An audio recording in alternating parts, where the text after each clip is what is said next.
হঠাৎই সব নিস্তব্ধতা ছাপিয়ে একটা বিকট শব্দ আর কলকলিয়ে জলের আওয়াজ।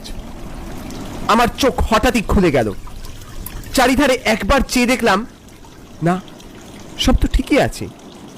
চোখ বন্ধ করে ফের ঘুমানোর চেষ্টা করলাম। কিছুক্ষণ পর জলের কলকল শব্দটা আবার আমার কানে আসতেই ধর্মড়িয়ে উঠে বসলাম। আরে, আমার পা প্রায় 8 ইঞ্চি জলের তলায়। পিছনের জানালার তলায় একটা বিশাল গর্ত দিয়ে সমানে জল ঢুকছে। ছুটতে দরজা ঠেলে নিচে নামতে গেলাম। কি সর্বনাশ! সিঁড়ির উপর অব্দি জল। প্রচন্ড ভয় চিৎকার করে উঠলাম, নেপালদা, নেপালদা, তুমি কোথায়? বাঁচাও, বাঁচাও! কারোর কোনো শব্দ পেলাম না। এইদিকে সমানে জল ঢুকে চলেছে সিঁড়ির আনাজ কানাজ দিয়ে। ছুটতে জানালার কাছে গিয়ে যে দৃশ্য দেখলাম তাতে আমার সারা শরীর কেঁপে উঠল। জাহাজের আর এক পাশ যাকে বলে উধাও, যেখানে দাঁড়িয়ে নেপালদা জাহাজকে নিয়ন্ত্রণ করছিল, আর এই পাশে যেখানে আমি দাঁড়িয়ে সেটা আর কিছুক্ষণের মধ্যে নির্ঘাত জলের তলায় যাবে। একবার মনে হলো যদি ওই বন্দরের লোকটার কথা শুনতাম তাহলে এই বিপদের মধ্যে পড়তে হতো না। এবার প্রচন্ড ঝাঁকুনি শুরু হলো, ভূমিকম্পের মতো যাকে বলে। চারিদিক দিয়ে দপলকা কাঠগুলো খসে খসে পড়তে লাগলো, আর শব্দটা আরো জোরালো হতে লাগলো। চোখ বন্ধ করে লুটিয়ে পড়লাম জাহাজের মেঝেতে। শেষবারের মতো 2-4 বার ভগবানের নাম স্মরণ করলাম, তারপর আমার জ্ঞান হারিয়ে গেল।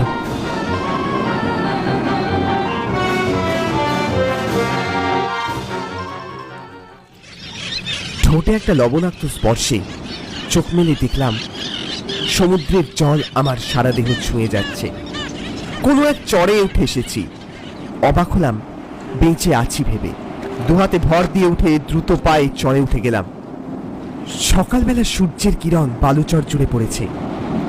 খারাপ লাগছে নেপালদার কথা ভেবে। মানুষটা বড় ভালো ছিল। কালকে রাতের ঘটনায় নিশ্চিতভাবে জাহাজের সাথে গুড়িয়ে জলের তলায় চলে গেছে। কিছুক্ষণ বাদে বালুচর ছেড়ে এগিয়ে গেলাম। আশা করি অদূরেই কোনো জনবসতি পেয়ে যাব। 2-4 পা এগিয়ে হাঁক দিলাম, কেউ আছেন? বলছি, আশপাশে কেউ আছেন? থাকলে দয়া করে সাড়া দিন। কেউ আছেন? কারোর আওয়াজই পেলাম না। শুধু সমুদ্রের গর্জন আর অজানা পাখিদের আওয়াজ কানে এলো। আরো বেশ কিছুটা এগিয়ে গেলাম। শুধু বড় বড় ঝাউ আর নারকেল গাছে ঘেরা একটা দ্বীপ। মনে একটু আশঙ্কা হলো, এটা কোনো জনমানব শূন্য দ্বীপ তো নয়, অথবা এমন কোনো দ্বীপ যেখানে সভ্যতার আলো এখনো ঢোকেনি।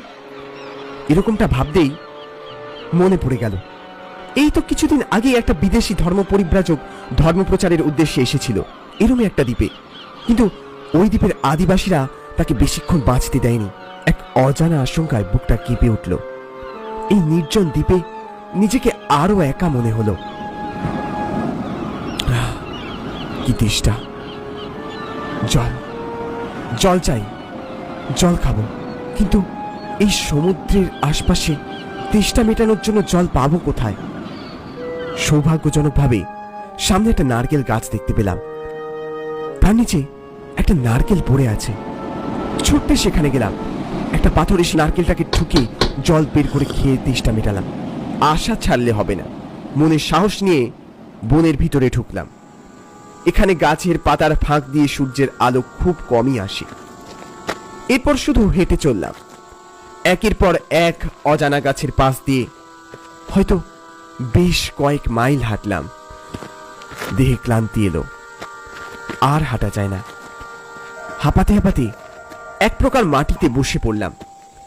ক্লান্ত চোখে চারপাশটা একবার দেখলাম। শুধু সার সার গাছের সারি।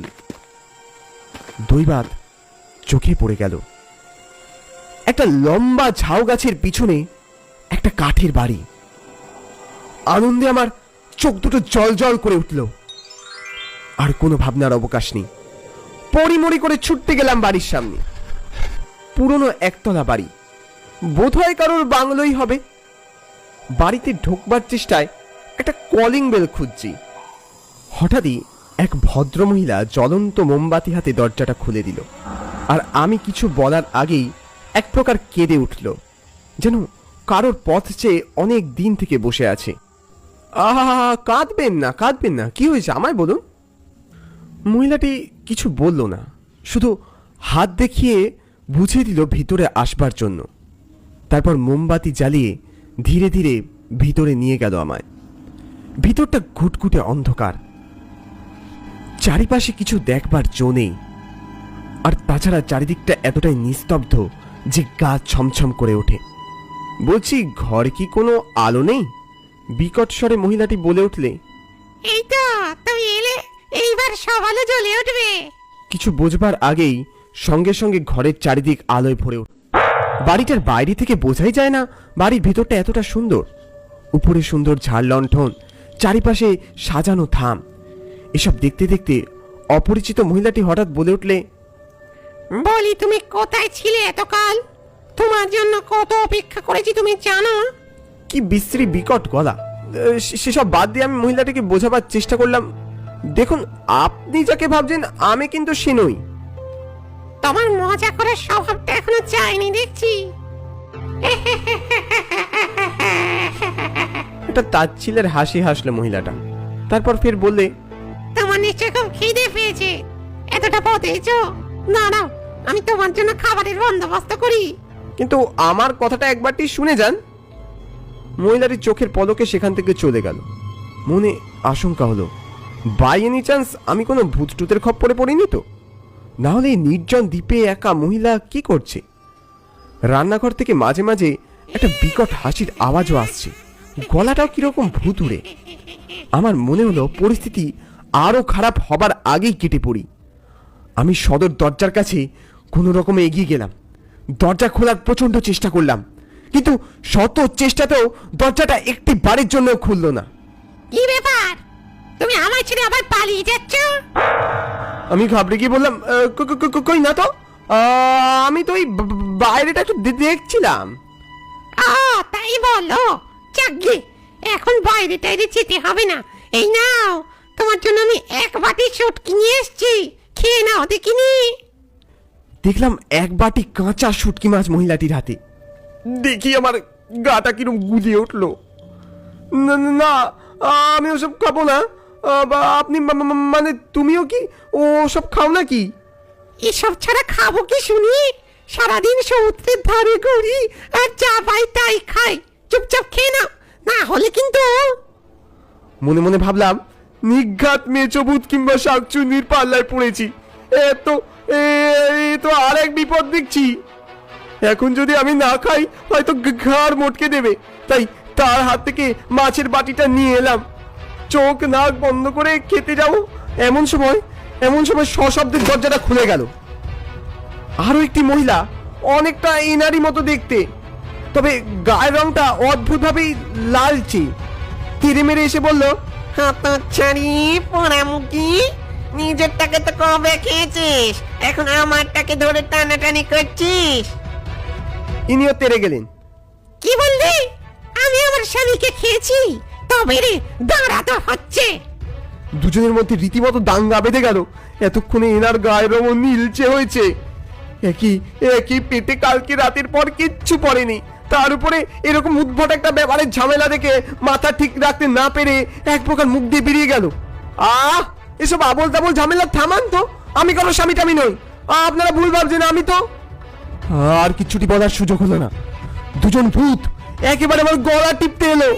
বাঁচাও, বাঁচাও! আমার আত্মারাম খাঁচা ছাড়া আমার জোগাড় কিচ্ছু মাথায় এলো না। একলা দ্বীপে কিভাবে বা উদ্ধার পাবো? ভাগ্যিস সদর দরজাটা খোলা ছিল। কোনো রকমে ছুট দিলাম আর সদর দরজা দিয়ে সোজা বাইরে চলে এলাম। তারপর উদ্ভ্রান্তের মতো শুধু দৌড় দৌড় দৌড় দৌড়। সামনে ঝাউবনের ফাঁক দিয়ে সমুদ্র দেখা গেল। বিকেল হয়ে গেছে, চলা থামালাম না, ছুটতে সমুদ্রের কাছে গেলাম। হঠাৎই একটা বোটের আওয়াজ, ধরে প্রাণ এলো। পাগলের মতো হাত দেখালাম, এই যে এদিকে আমি। লাইফ বোটটা এদিকে আসছে মনে হয়। এগিয়ে আসতেই চোখে পড়লো বোটে বেশ কিছু লোক, আর তার সাথে নেপালদা। একবার চমকে উঠলাম। অদূর থেকে নেপালদা বলে উঠলে, শিগগির উঠে আসুন বাবু। আনন্দে কি ভয় জানি না, ছুট্টে এক লাফে উঠে পড়লাম বোটে। এবার কিছুক্ষণ নিস্তব্ধতা। তারপর নেপালদাকে সমস্ত জানাবার জন্য উৎসুক হতেই নেপালদা এক প্রকার থামিয়ে বললে, জাহাজে কত করে তোমায় ডাকলাম, ঘুম তো তোমার ভাঙতেই চায় না। যেই দেখেছি জাহাজ গড়বড় করছে, আমি তো কোন রকমের লাভ মেরে ছাত্রে নিস্তার পাই। পারে উঠে পুলিশ বাবুদের বলি তোমায় খোঁজার জন্য। আমি আন্দাজ করেই ছিলাম বটে তুমি ওই ভূতের দ্বীপে উঠবে। আচ্ছা নেপালদা, তুমি তো এতটা জানো, শুধু একটা শেষ প্রশ্ন বলতে পারো, ওই ভূতগুলো আবোল তাবোল বলতেই হঠাৎ আমার দিকে তেড়ে এলো কেন? আবারও অদ্ভুতজনকভাবে নেপালদা বলে উঠলে, হ্যাঁ আমি জানি, তবে শোনো, বেশ কিছুকাল আগের কথা। অবলা কুমারী আর তবলা কুমারী নামে দুই বোন ছিল। তাদের বিয়েও ঠিক হয় একসাথে। বিয়ের আগে দিয়ে তারা সপরিবারে আন্দামান ঘুরতে যাবার জন্য জাহাজে ওঠে, কিন্তু দুর্ভাগ্যজনকভাবে জাহাজটি একটা ভয়ঙ্কর তুফানের মধ্যে পড়ে। তাদের পরিবারের একজন বাদ দিয়ে আর সবাই মারা যায়। শুধু মেয়ে দুটোর আত্মাই বিয়ের স্বাদ না মেটার জন্য আজও ওই দ্বীপে ঘুরে ঘুরে বেড়ায় মনের দুঃখে। নেপালদা, তুমি এত সব জানলে কি করে? ওই বেঁচে যাওয়া লোকটি আমি, ওদের বাবা। আজও আমার মেয়ে দুটোর সাথে মাঝে মাঝে দেখা করতে আসি ওই দ্বীপে। আমার আন্দামান ঘোরার গল্পটা এক প্রকার দুঃখে ডুবে গেল।